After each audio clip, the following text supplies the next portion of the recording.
Welcome, everybody.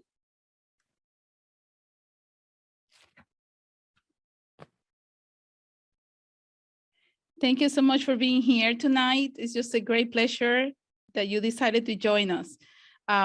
In order to start the webinar, I would like to invite our Executive Director of AATSP, Sherry Long, to share with us her words to start the event, the webinar.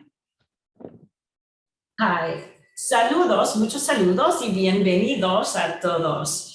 I am Sherry Spain Long, and I am the Executive Director of the American Association of Teachers of Spanish and Portuguese. And if you're unfamiliar with the American Association of Teachers of Spanish and Portuguese, we go by the AATSP because it's such a mouthful. And I have the privilege of representing nearly 10,000 members who are teachers of Spanish and Portuguese of all backgrounds and all levels. That would be pre-K through 16 plus, which means graduate school, from all over the US, including our international members. I'm excited to welcome you to this special event for National Teach Spanish Week, o la Semana Nacional de la Enseñanza del Español, and Hispanic, Latino, Latinx Heritage Month.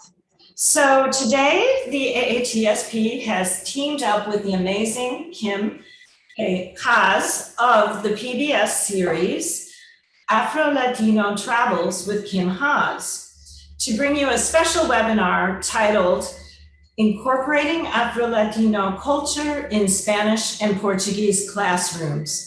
So to that end, I have the honor of introducing you to a nationally recognized Spanish teacher by the name of Haydee Taylor-Arnold of Ladue Horton Watkins High School in St. Louis, Missouri. Haydee is the AATSP's 2021 Chair of National Teach Spanish Week. And Haydee will be our moderator for the webinar and will introduce you to our other guests. On behalf of the AATSP, muito obrigada, muchas gracias, and thank you for being here with us today. And we hope to see you at our 104th AATSP Annual Conference in San Juan, Puerto Rico in July 2022. Please mark your calendars for more professional development and lots of fun. Thank you very much. And Haydee, please take it away. Thank you. Good evening, buenas noches, boa noche. It is such a great honor to welcome you to tonight's webinar, Incorporating Afro-Latino Culture in Spanish and Portuguese Classrooms, an opportunity to talk about how teachers can use Kim Haas videos to teach culture, especially Afro-Latino culture. We're thankful that you're joining us to listen to our panelists, executive producer, Kim Haas, and School Teacher of the Year, Jenniffer Whyte. Kim Haas is the executive producer, host, and creator of Afro-Latino Travels with Kim Haas, a travel show celebrating the African influence in Latin America, and she has traveled extensively throughout Latin America too. Kim has been active in Afro-Latino issues for more than a decade, and is founder of losafrolatinos.com, a blog celebrating Afro-Latino culture. She has extensive experience in media and communications. Kim served as Director of Marketing for WWSI TV Telemundo in Philadelphia, and she also served as an on-camera pledge host, English, Spanish, and Italian for WYBE TV in Philadelphia. She has appeared in numerous videos and commercials from companies such as Kohl's, Time Warner Cable, and Walgreens.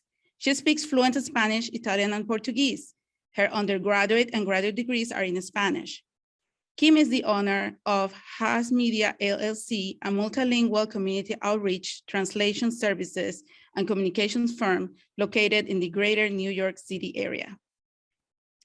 Jenniffer Whyte is a native of Santo Domingo, Dominican Republic, and has lived in the United States for over 20 years. She and her husband, a native from Panama City, Panama, reside in Anniston, Alabama with their 5 children. She teaches Spanish at the Donoho School for levels 1, 2, and 3 in the high school, and teaches pre-K and kindergarten Spanish classes at the elementary school. She's currently the 2021 Alabama World Language Association Teacher of the Year, and She has also won the title of the Southern Conference on Language Teaching called Teacher of the Year Award. She's a finalist for the ACTFL Teacher of the Year Award in November. Jenniffer Whyte has been an active advocate of ACTFL for incorporating the African diaspora in world languages classrooms by being a presenter for the past 4 years on these topics. Her keynotes, conference sessions, and conversations are a demand for many world languages instructors today. Her passion is to unite with world languages teachers to provide a racist-free, bias-free environment for all students who are learning a world language, and to empower students of color who need opportunities and help with getting their voices heard. Follow Jenniffer on her Facebook group, Incorporating Afro-Latino Culture in Spanish Classrooms. So we want to welcome Jenniffer and Kim. Hola. Hola, hey everybody, welcome. So we're gonna have the trailer shown. We're gonna go ahead and get started then. Everybody, thank you so much for being here today. I'm really excited. When I first heard about Kim Haas and her show, I was so excited, but I was so bummed that they didn't show her episodes in my area. I was just so bummed, but I'm so excited and thrilled that she's here today. So we're gonna get started by asking her some questions, talking about her background, how did she get started. So Kim, so glad to see you here among all these teachers. How do you feel? I feel wonderful. I feel wonderful. And I'm seeing all these lovely people and these fantastic teachers. Has to make you feel good. So I feel great. Thank you. And I hope everyone is well. That is awesome. We're going to get started by trying to find out, how did this vision start, or when did this vision of you doing a TV show and this project that you have come to pass? So, you know what, at least 10 years ago, but I tell the story and I'll just do it really quickly, that my grandmother took me to Acapulco when I was about 6 or 7 years old. And she was like a teacher for me, right? And she took me to Acapulco, and she's passed on, but my grandmother had this wonderful zest for life, for people, for adventure, for culture, for travel. And she took me there, and I can remember, here we go, someone teaching me, right? My number is 1 to 20 in the hotel lobby in Acapulco, Mexico. And since then, I was just hooked. I can't remember when I wasn't involved in Spanish and languages and Italian, and then studying Portuguese. And it's just been an absolute joy. I mean, it's part of who I am. It's not like this is what I do kind of professionally. It's part of, I think now, just my soul, my being. And I just absolutely love it. That sounds so awesome. And that's how we as teachers feel too. We don't feel like this is our profession. We're just doing that. We live this. We advocate for languages, and we love it as well. So we're so excited about your zeal for bringing it to the TV. How did you that love, how did you translate that love to bringing it to the screen? So no, thank you for that. And you know what, I studied in Spain junior year in college. And I'm from Philadelphia, so if anybody's from Philly out there, saludos. I do live in Jersey City, so right by New York. I saw some Big Apple folks out there. But so I'm in the areas where there are significant Latino communities, and now across the states we see that. But in Philadelphia, particularly Caribbean communities, so Puerto Rican, Cuban, Dominican, and my friends are from these countries and of African descent. And so I'm meeting them, and my one friend is Evelyn, and she's from Venezuela. And so I go to Venezuela, to Caracas. If there are any Venezuelans out there, hello. And her brothers take me on a tour. Her brothers look like they could be my brothers.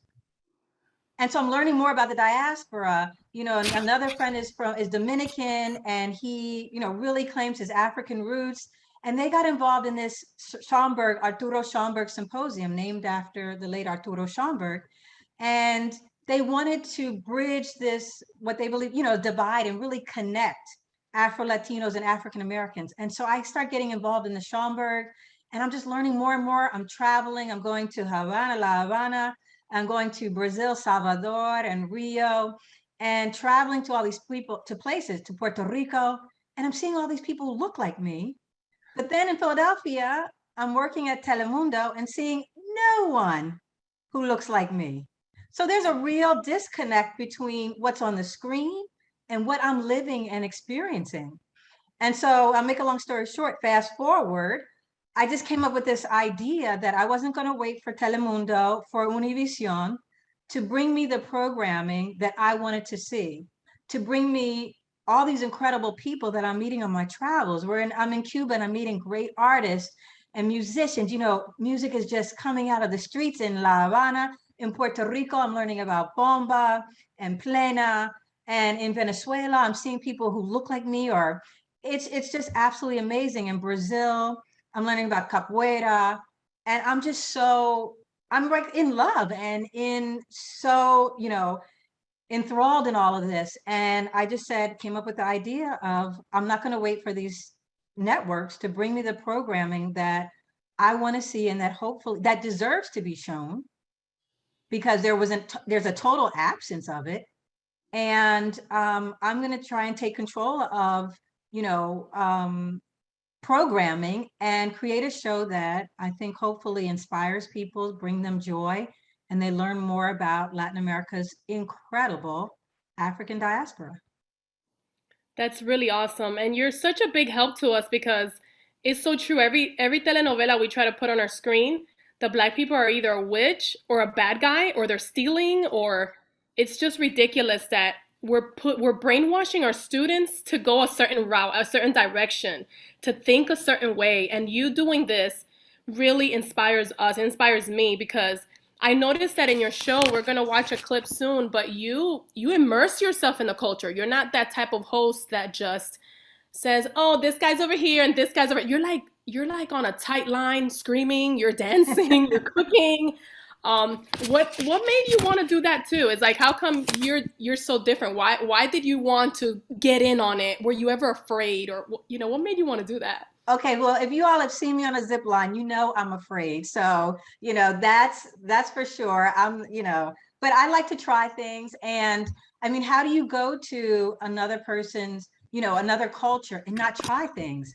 And I love meeting people from all over. That's what my grandmother taught me, right? We're talking about the wonderfulness of teachers. That's what she inspired in me. And so I love connecting with people.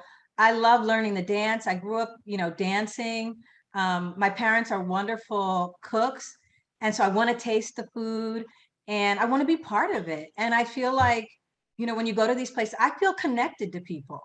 I mean, I feel that connection. There's no apart, you're here and I'm there, but I want to meet, you know, I want to meet whomever I'm talking to, and I want to represent, and I want to be part of, you know, whatever's going on and experience it. And I think that's hopefully a wonderful way of traveling, hopefully a wonderful way of expressing and learning about a culture and a people, is by, if they'll have you, getting in and getting involved. So, you know. That's right. And you're speaking the language of our children, of our generation. You know, Gen Zs and millennials, they're all about the experience. So you're Yes. getting on that tightrope, that zip line. They're like, "Oh, I want to go there and experience that." Like the things that the magic you're doing in your show, it's beyond of what you really think.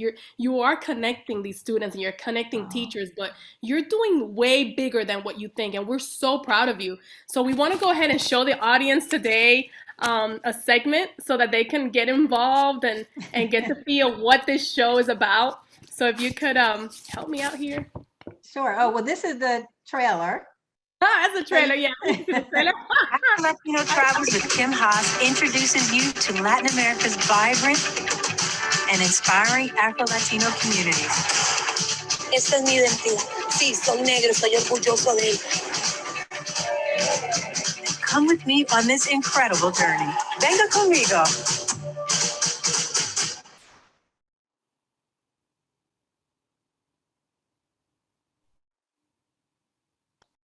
So yeah, you just saw a little clip there of the trailer, and you saw me on the zip line. I don't know how many of you out there have zip lined or you enjoy it, but yeah, that was a real doozy. I've been on a zip line before. But you know, we'll try things for the sake of, you know, the show and experience. But I must say, I'm not exactly the zip liner. That's all. You did awesome. I mean, I couldn't do that. I'll be crying. I'm like, oh, please, mom, please take me down. But you did awesome. We want to go ahead and continue and show a segment that we would like everyone to see from the show, because unless you see a segment, you're not going to get hooked, even though that trailer already hooked many of you. But let's go ahead and see a little bit deeper. For some, dance is just a form of exercise or reserved for special occasions. But for Sharifa Crawford Clark, a professional dancer on stage and off, dance represents so much more. Shadi's style combines traditional Caribbean dance steps with African movements that truly celebrate her heritage. Vámonos. Hola, Shadi. Hello. It's a pleasure to be here. Thank you very much. But where are we? We are in Park, Spain, in the center of San Jose, Costa Rica. It's absolutely gorgeous. It's a great place It's for a great dance. place, yes. ¿Qué tipo de baile va a enseñarme hoy? Vamos a hacer como un calipso caribeño. Dice como, calipso. como mover caderas. Ok, y usted, pero y cuando hablamos del Caribe, de los movimientos caribeños, ¿de qué estamos hablando? Sí, estamos hablando de una fusión de movimientos. Pueden ser afro, de África obviamente, jamaiquinos y latinoamericanos también, tropicales. Es como una fusión. Es una forma de cultura, entonces pienso que al menos en la parte afro, desde la opresión que se ha vivido durante años, la danza ha sido una forma de unión entre familia, tribus y de liberación, una forma de ser felices y a pesar de las situaciones que tenemos en lo cotidiano, podemos expresarnos y ser libres y ser quienes somos en realidad. Ok, muy bien. Vamos a empezar moviendo las caderas un poquito de lado a lado, like, como dibujando un 8, like, Sí. un 8, para allá, para allá, para allá. Exacto. Vamos. Y cada vez más grande, Ok. más grande. Eso, muy bien. Ahora vamos a quedar solo para un lado. Vamos a sacar, igual, dibujando como un círculo. Ok. Círculo, para allá. Para allá, eso, muy bien. A eso le vamos a agregar unas manos que vamos a hacer como dibujando un sol. 1, 2, 3, 4. Más despacio los brazos. 2, eso. 3. Brazo. Para el otro lado. Brazo. Eso. Y ahora más rápido. Vamos al sol. 1, 2, 3. Ok. Y al otro lado. And now, shoulders. Yes. Con los hombros, shimmy. Shimmy, yeah, shimmy. Yeah, shimmy. I like the shimmy. Yes, I like it too. Easy. And that's it. Yeah.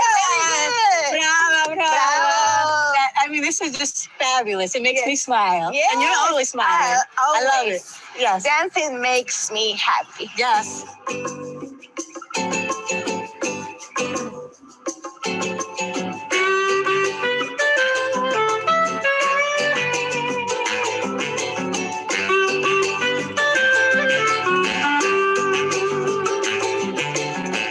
Tell me, what does dance mean to you? Para mí el baile es un estilo de vida, la verdad. Es una forma de conocerse, de push yourself, Yeah. de amarse también y de dar a las personas algo, luz. Amarse. Amarse, claro, claro. Uno se conoce y conoce los límites que tiene y también hasta dónde puede llegar. De verdad, ha sido un placer, un gran placer. El placer es mío. Ojalá que les guste Costa Rica. Me encanta. Gracias por compartir nuestra cultura. Placer.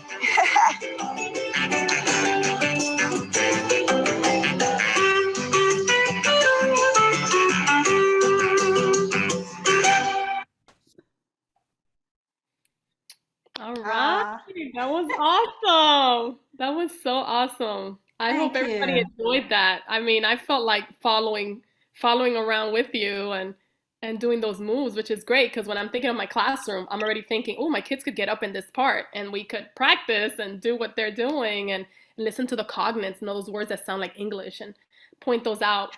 So talking about that, connecting our classrooms with your segment and with this particular segment, I want to go ahead and invite Haydee back in here because she created a wonderful, wonderful resource that the teachers who are here today can use in their classrooms, and we would love to discuss. And if you guys have any questions, you're welcome to ask. So let's bring Haydee back as she comes and talks about her resource and shares with us what she made, which is amazing.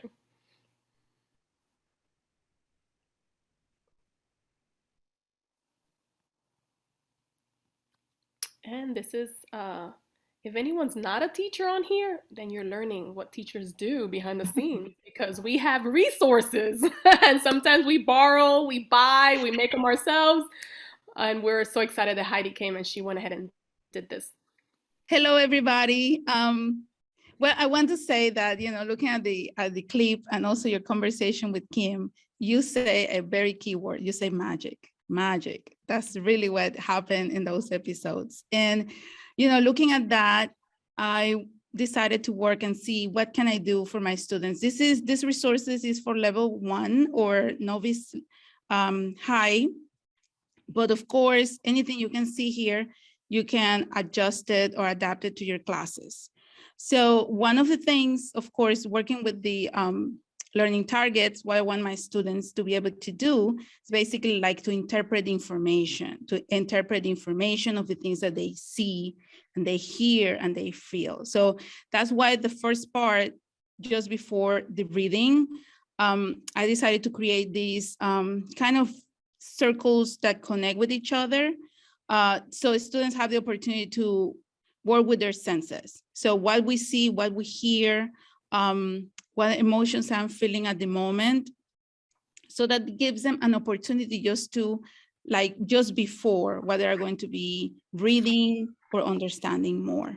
So just basically, I know that, you know, when you're developing your resources, you talk about your target, your learning targets. So then after the census, I decided to work with a short reading about the dance, which most of it comes from the clip, from the video clip. And then you give them again that opportunity to know a little bit of what they're going to be seeing during the reading.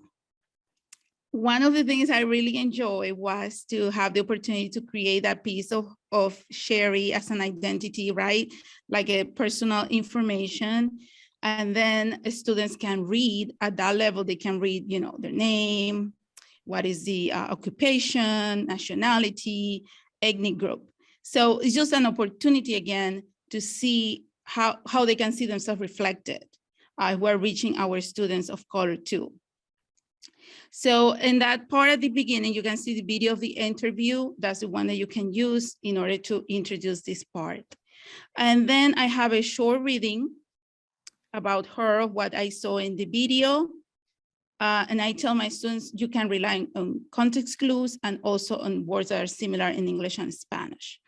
And again, if the student is just starting, we're talking about novice high, they have certain type of vocabulary by then, and they're able to manage that input because we really want to provide is just that input. Then after that, you see a short paragraph. We have some very short questions, kind of questions that they can find in the text. And then after that,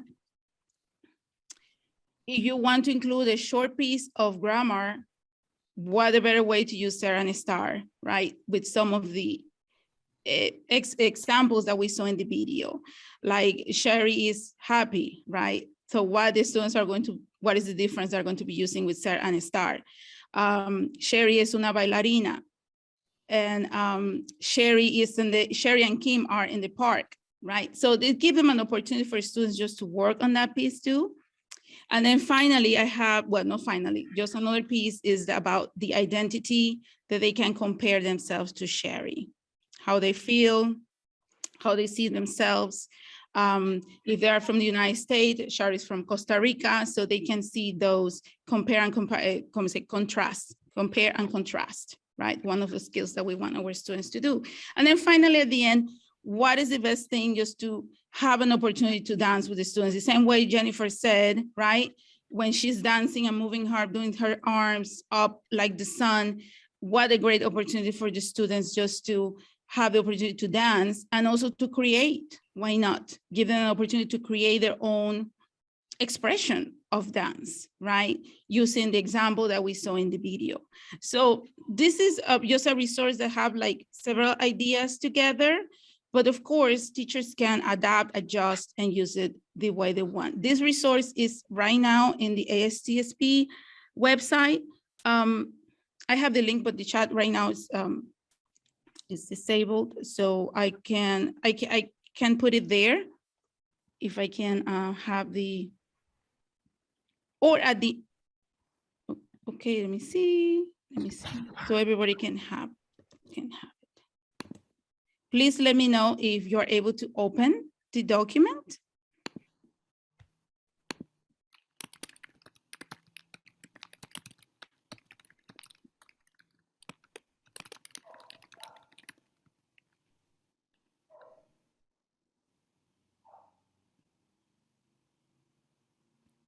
Oh, you're muted, Haydee. Okay, and then of course we're going to have a moment for questions and answers later, so you can ask, and we will be happy to, answer questions that you may have about it. So I don't know if there are other questions before we see the other clip. Well, from Jenniffer. Oh, I'm so excited. Thank you, Haydee, for sharing this. And I know most of the audience we have today are teachers, but if you're not a teacher and you're feeling a little lost with all this lingo, just know that teachers are pretty special people. We have to plan everything, and we have to plan everything carefully. So these resources to us are like gold, and we appreciate when someone gives us one for free, because it takes a lot of time and thinking, and just watching that segment, my brain, the teacher brain, is like going a million miles an hour, is saying, okay, I can definitely expand from this. I could make this into a whole day lesson, a 2-day lesson, a month lesson. And we're just so excited. Thank you, everyone who's saying thank you. Thank you. So we know that you're getting it.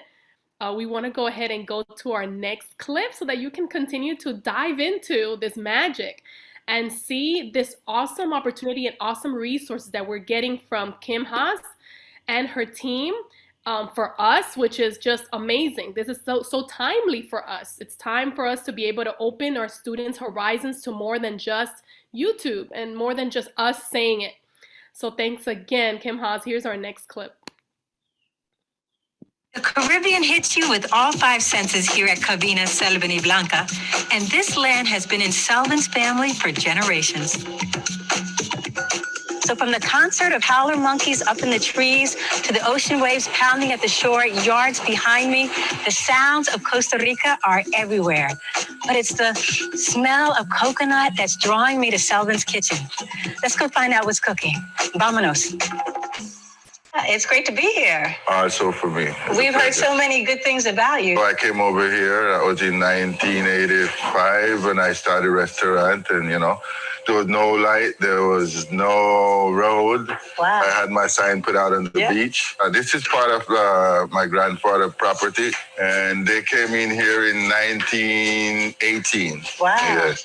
So what are we going to make today? Well, today the idea is to do some rice and beans and some rundown. So what is rundown? Rundown is it's like a soup, but it's a stew with coconut milk. When we're growing up, my dad, if we're gonna do some rundown, my mom would say, okay, so you run to the farm and you get a banana. Right. You run to the ocean and you catch a fish. Yes. You run over there and you get a breadfruit, and with like running down, you run down the village over here and run down there, and then everybody come together. Some grated the coconut, some will be peeling the yam, some will be scaling fish and frying the fish. So it sounds like that was a great way for your mom to get 14 kids out of the house. Yeah, and... I get it.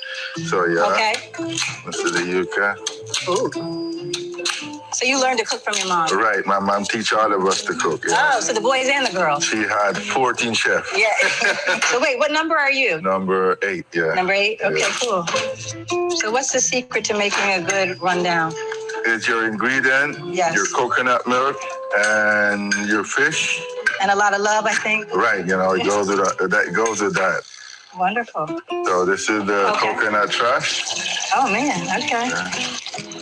do this so we get the milk from it. Oh, can I try it? Sure. Yeah. Yeah, try that.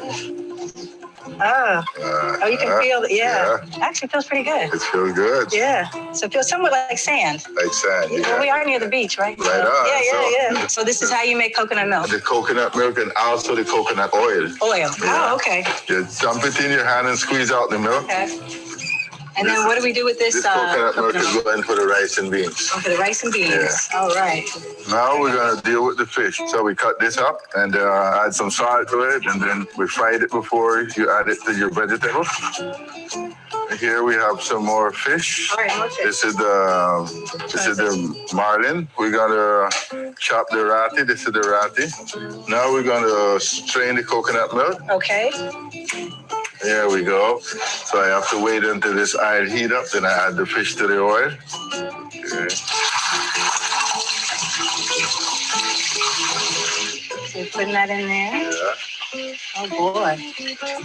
Some heavy stuff. Okay, now we're gonna put this into the rundown. Celery, some bell pepper. Good, great color. Some garlic. Gonna put 4 Panamanian pepper. Okay, great. Yeah. So this is like, these are the superstars These of are the. superstars. This is gonna it. work right in. All right. It's gotta be good. It's gotta be good. It looks great. Because anything fried anyway is gonna be good. Yeah. Okay. I'll try these beans. Mmm. This is gonna be delicious. No doubt. Este es el famoso rondón, entonces. Vamos a. There you go. Okay. Oh, Yeah, it looks beautiful. yeah. Oh, this is good. Yeah, it's good fish.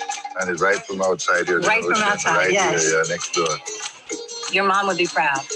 Yeah, she is proud about it. She is, yes. Yeah, she's proud of Yes. having this nice rundown and Yeah. chatting about it and calling her name. Call her name. Wait, what is your mom's name? Anita. Anita. Yeah. Anita. Anita. All right.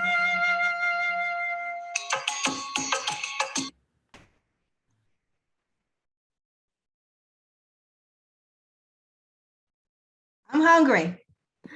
Yes, that was amazing. That was truly, I mean, what was that like, you being in that kitchen? Oh, it was amazing. But first of all, Selvin is just so cool, because at one point, did you hear me? He said, right on. I mean, Yeah. he's just a wonderful human being. And I mean, that's the whole point of the series, is to show how wonderful, how much talent, how much creativity, how much, despite the challenges, despite the oppression that these communities have faced, right? Because we can't ignore that. But despite all of that, the people have, they're still just an amazing, and it does feel for me magical. The shoots were magical because the people gave of themselves, and we were just so blessed. And I have to tell you, it was during the rainy season in Costa Rica in June. It didn't rain at all. It rained the very last day. And we had a lot of inside shots. So I just felt like somebody was looking over us and blessing us. And it felt as wonderful as you can imagine. It was really, I was just so fortunate. That is amazing. Thank you so much for sharing that. And it's really good to be able to dive into the world through TV and through media. And I felt that I was trying to smell the coconut, and I'm like, wow, what did that taste like? I wonder what was that like? The history, the culture, the tradition. This is what it's all about. A lot of our students don't have that. They don't have a connection to a culture. And showing them this, it's like, I want to know where I'm from. I want to know what my grandparents did, because sometimes we get to be disconnected. I don't know about you, Kim, but when I was younger, I didn't care too much about where my granddad came from. But now that he's gone, I'm like, wow, I should have asked him a million questions, and I didn't get that chance. And I want to put that connect with my students. Like, hey, ask your parents, ask your grandparents, what are they like? What happened? What was the food like? But if anyone has any questions, you want to ask Kim anything, this is your chance right now. Yeah, I think what you said, oh, go ahead, I'm sorry. Oh, go ahead. No, I think what you said is so, it's so wonderful. And it's a way, if you don't feel connected to a culture, you can always, still learn about someone else's and whatever resonates with you as an individual. Because I'm not, as far as I know, I'm not Latina. But, you know, I feel as part of the diaspora, as part of the African diaspora, I mean, I feel connected to Latin American culture. I feel, you know, when I go, I just want to learn as much as I can, learn about the people. And so, you know, it doesn't have to be your own, like you were born, but you can be born in another way or kind of reborn and experience other people's culture. And how great is that? If we're all learning about other people, right? Then we hopefully are more open to others. We're more inclusive. We're not afraid of others. And we're much more hopefully willing and open and accepting, because the world is made up of all kinds of people. And if we have those experiences, and hopefully early or whenever we do, I think hopefully it makes us all better human beings. Definitely, definitely. You're so on point. And also the comparisons, you know, when I look at that and I compare my culture with what you were doing with Salvin there, it's like, okay, well, you know, in Dominican Republic, we don't really use coconut like that. Right. You know, we don't, but man, what? I could put coconut milk in a soup. That's amazing. I need to try that. And it does. It expands my horizons beyond my culture and comparing what can I do? Because sometimes as Latin Americans, we're so stuck to our tradition as well. I'm so used to rice, beans, and chicken. Sometimes it's hard for me to vary into another flavor. But then when I see him doing that, I'm like, hey, I don't mind putting some costarricense flavor in there. Yeah. You know, start expanding a little bit, you know, because my mom, she's the type, she goes to a restaurant and she's like, no, I want it like this. And it's like, Mom, you know, give it a chance, you know? And I don't want to be like that. I want to be where I can do my traditional dishes and introduce my students and my children to that, but I also want to be able to expand to something else, to try different ones. But we would love to open up that chat. The chat is right now is disabled. Yes, but I just want to add that I don't know if the other teachers are thinking the same, but I have to say that clip was just beautiful, because the part of the tradition, the connection with family, when he's talking about his mother teaching them how to cook everybody. So we know that we are breaking, you know, those genders barriers that sometimes we see so often still during this time. So it's just amazing. And of course, you know, I'm from Panama, and then when I hear the Panamanian Chile, I was like, so I know, but we want to see how our students can react to that and how they can get, and what a great opportunity. We're creating a lesson, what a great opportunity to just have, you know, an opportunity to cook the dish, right?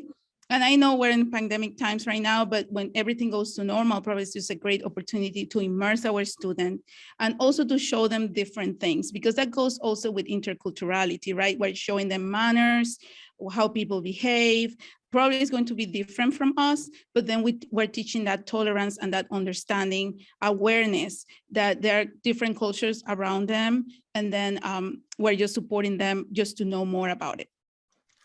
Yeah, no, that's wonderful. And it's so, I think, so true. And so, you know, all of this is, you know, and exposing, whether it's children or adults. I mean, we, you know, hopefully we're all, you know, lifelong learners, and it doesn't stop when you finish whatever grade, high school, college, but that we are open to learning and learning about others. And there's so many ways, like you said, to do that through the food, the cuisine, through dance, you know, through literature. I mean, we interview one of Costa Rica's most accomplished writers, is Afro-Costa Rican writer Quince Duncan, and historian. And so we talked to him to kind of set the stage for the beginning of the San Jose episode. So it's like wherever you are in life, you know, if you're open to learning, I mean, it's all here for us, is to experience other people's culture, share our own, learn more about our own.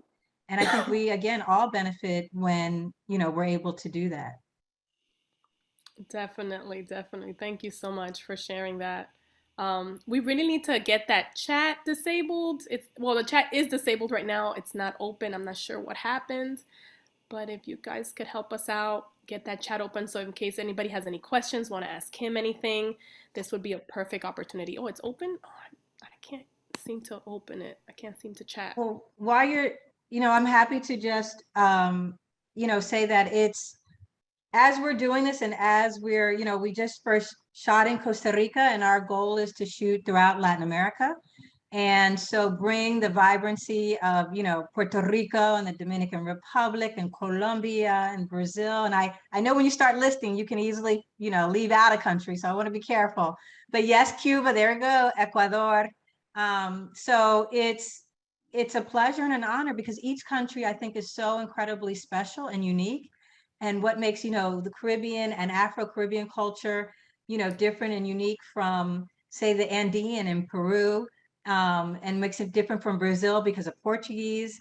I just find it utterly, I can talk about it all night. So unless you all want to be with me all night, but it's truly wonderful and so incredibly diverse and so incredibly rich. And our children, I think deserve to know about this. And then Afro-Latinos who've been, unfortunately, left out of history books and media and television deserve to see themselves. And I think the incredibly glorious history that they bring. And so much of what people enjoy of Latin America has African roots. And it's African roots. So it's an honor and a privilege to be able to share some of what, what we see on our journeys with audiences. It's so true. We have lots of Yeah. questions for you. Let's see. I think somebody asked about virtual sessions. Yes, that's right. I saw that. Yeah, no, Yes. I'm sorry, go ahead. Yeah, Molly is asking, do you do any virtual classroom visits? I do. So I'm happy to do that, whether it's middle school, high school, college, English, Spanish, or Portuguese. I love doing it, and also in person for those that are in particular in the New York City area. So you can just reach out to us at info@travelswithkimhaas, HAAS.com. And please feel free to write. I love speaking with students, teachers. Hopefully I can be motivating, inspiring. And I think the last thing I'll just say about that is, and also I think it's a great story of hopefully of perseverance. And I try and share that with students because it took me 10 years to get this show on the air. And so for students and for adults to remember that when you have a dream, don't let anybody keep you from it. And, even when you're getting rejected time and time again, to hold on to it. So I'm happy to, if anybody, is interested in a webinar, please feel free to reach out. It's awesome. Awesome. Thank you, Kim. We have some other questions. We do have people asking about access to the videos, and Heidi's putting resources there, and she's putting links. So please check those because they're going kind of fast. But Karina is asking, have you had the opportunity to travel to Portugal? To Portugal? In Portugal, yes. Yes. You know what? I have. Boa noite.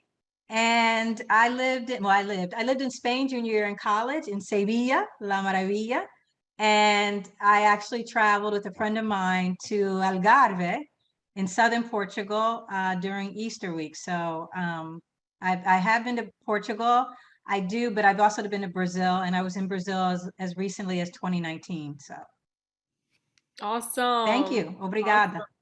Portugal to me is the cheapest European country to travel, right? Because I went there and I was like, hey, this is not that bad.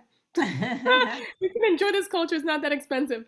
Well, Yeah. Rachel's also asking, she says, gracias, obrigada, Kim. I wanted to know about how learning languages has impacted your life, and what advice would you have for students learning Portuguese and Spanish?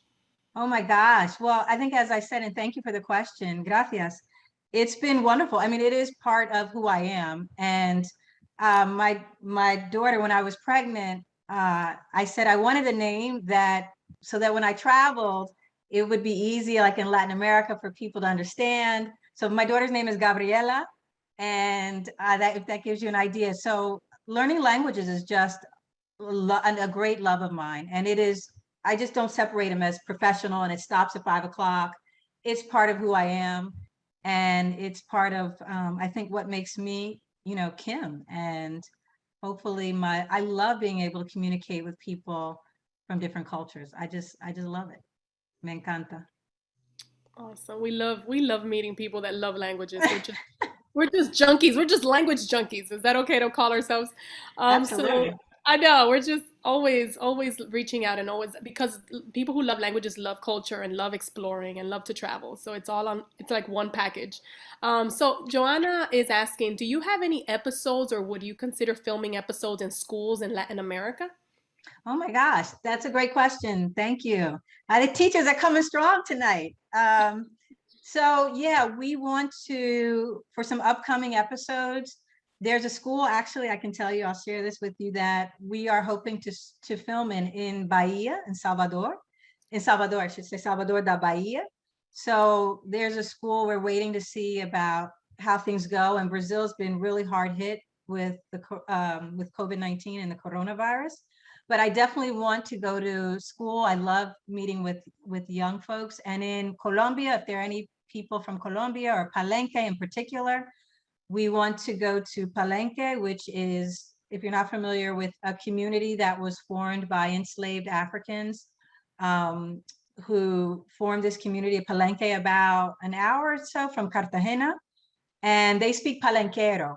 So Palenquero is a mix of Spanish and Bantu and African religion.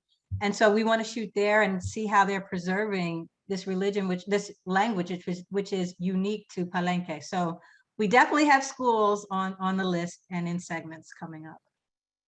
That's awesome. I love schools because I get to compare how we have schools here in Latin America, and just reminds me how fortunate we are. Yes, and how much absolutely. resources we have. Even if we don't have resources that we think we don't, we have lots of resources. Thanks again for that question. There's someone here saying, Trina, are there plans to do more programming in all Spanish for higher level learners? Yeah, so we have interviews actually that we conduct. So we have a series of interviews, and everybody's welcome to join us. They're free. And on Thursdays, starting with Hispanic Heritage Night, and Jenniffer has been so kind. She's been with us for many of the webinars. So they're Thursday evening at 6 o'clock Eastern.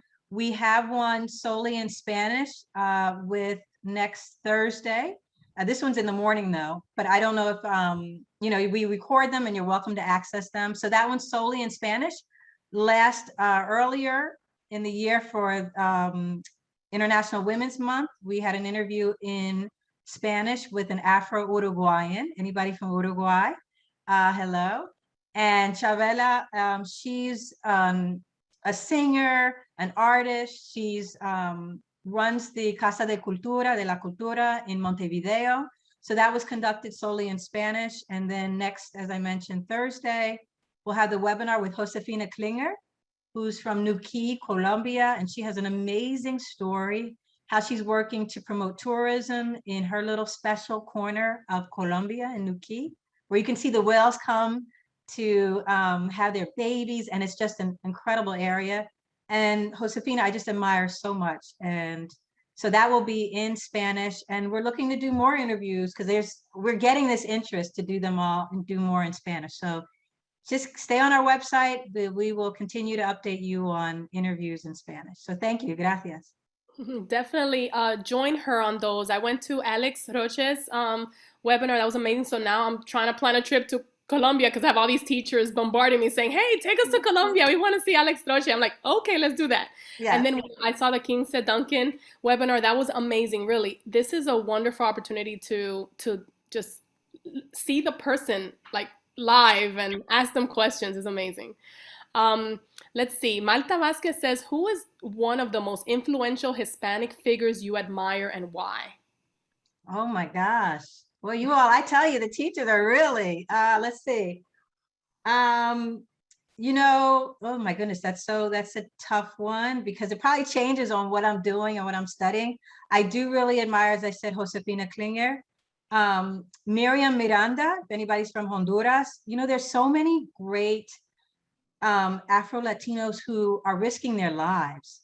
Miriam Miranda is from Honduras. She's a Garifuna. And I'm hoping that we're going to shoot in Honduras soon.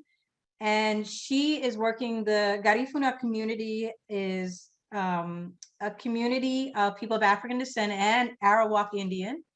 And they have their, own unique culture, and they are in Honduras and in Belize and along the coast in Nicaragua. And Miriam has put her life on the line to help preserve and to land rights. So land rights are a big issue for many Afro-Latinos, depending on the country. In Colombia, you see that also. And there have been attempts to take the land and displace the Garifuna in Honduras because they're on prime real estate in Honduras. So, you know, it looks like developers want to get in and take the land. And so there have been Garifuna who've been disappeared. And that's as recently as, I think, you know, probably 8-9 months ago, I believe there were 5 who were kidnapped and have not been seen. And Miriam has been putting her life on the line for decades to talk about the condition of the Garifuna, the land rights issue. So she's someone that I admire. I mean, these people are just, you know, incredibly brave and courageous and are doing it to help preserve their community, their culture. It takes an awful lot of credit, you know, to put your life on the line for a cause. So she's one. Josefina, there's so many people and so many that I admire for their strength, their courage, their tenacity, their smarts. And as I said, I want to bring them to television because they're just not profiled. If you watch Univision, if you watch Telemundo, if you watch TV in general, here, you know, you just don't see them, but they're doing incredible work. That is amazing. I'm so glad that you mentioned that, because sometimes when we ask our students who's the most influential person to you, and it's usually a star, you know, person that's popular, a person that they can be seen, they look cute, they have nice makeup, have a hot, you know, Instagram. But when you're talking about Miriam Miranda, that's like, that's what we want students to appreciate, the struggle, Oops. life, and appreciate their lands. I don't, so can you repeat that, Jenniffer? I kind of lost you there. Okay. Well, I think we lost Jenniffer, but until she comes back, you know, one of the things that we wanted to do and I wanted to do is we know about celebrities and baseball players and basketball players. And yes, they have a very important role in society, but I also want viewers to think about, you know, the writers, you know, in some of the presentations I do, the webinars, I show Afro-Latina cooks because they're feeding us in Latin America. And I want them to be recognized. I want them to be honored. I want us to value their work and who they are. And I want them to know that, you know, when I travel, even if in the US, that I see them, that they are recognized. And so, you know, my goal is not to show celebrities, and it's to show the people like a Miriam or a Josefina, or, you know, any of the incredible people, Shadi dancing, and what grace she has, what she's positive, you know, and she says, despite the oppression, and that's what I really admire, is that despite the challenges, despite the racism, despite all the things that Black people in particular go through in Latin America and indigenous communities, you know, people still find a way to keep creating, you know, incredible culture, to do things, to risk their lives, and they deserve to be shown. And I have to say, I agree with you. That piece of visibility is so important. And sometimes, as you were saying, you know, sometimes when we go and try to create a lesson, we can use like kind of the celebrities, probably because, you know, kids know them or are familiarized with them, but what a great resource that we have just here, just to present, you know, just people that are like them, like in a normal day. And they're sharing their culture, their heritage, and making those connections. I have to say that thank you so much, you know, for the time that you has given us. I don't know yet if there is still time for just one more question. Sure. Our president from AATSP, she just said, can you tell us a little bit more about your meeting with Quince Duncan? Oh my gosh. Yeah. So Quince Duncan, if you all aren't familiar with him, he's amazing. You'll see him, as I said, in the San Jose episode. He kind of starts us off and gives us the historical context. When I first met him, I met him on a scouting trip to Costa Rica. So before we shot, and he reminded me of my great uncle. I mean, he has the stature, and the physical appearance of one of my great uncles. So I was already connected to him. He's a great storyteller. I mean, he's a writer, and he wrote El Negro in Costa Rica. So he was responsible for introducing in Spanish the Afro-Costa Rican. So before him, the Afro-Costa Rican wasn't spotlighted, wasn't written about in Costa Rican literature. So, I mean, that's saying a lot. And we were fortunate enough to interview him last week. And he's just an incredible, I just really enjoy listening to him. He's a magnificent storyteller and a wonderful writer, great historian, keeper of the culture. He's pretty, I think he's pretty incredible. Thank you so much. Thank you so much. Sure. And you can just, our last thing I'll just plug shamelessly, you can join us again tomorrow night. We're gonna have Gloria Ann from Puerto Rico. She is the publisher of Revista Étnica, which is the first magazine for Blacks in Puerto Rico. And so when we're talking about culture and the preservation of culture and honoring and feeling good about who you are, I think that's Gloria Ann, and she's got a great story to tell. So please feel free to join us tomorrow at 6 o'clock. All the webinars are free and open to the public. Thank you so much, Kim. Thank you so much, Jennifer. This has been an awesome webinar. I have to say that please, just as a reminder, we're going to have our conference in Puerto Rico in July. So it has been so great that you have joined us today. And we have now information about the certificate, how you can get the certificate. So as you go to the website, you can find the information there. I don't have words just to say thank you. Thank you, everybody who was involved in this, celebrating the National Teach Spanish Week and sharing what we really, learning from Kim and having an opportunity just to connect and support each other. Still, there are questions. If there are questions, feel free to send me information. I'm just putting my email in the chat, and also connecting with AATSP. For everybody, I can say thank you so much. I think everything went perfect. So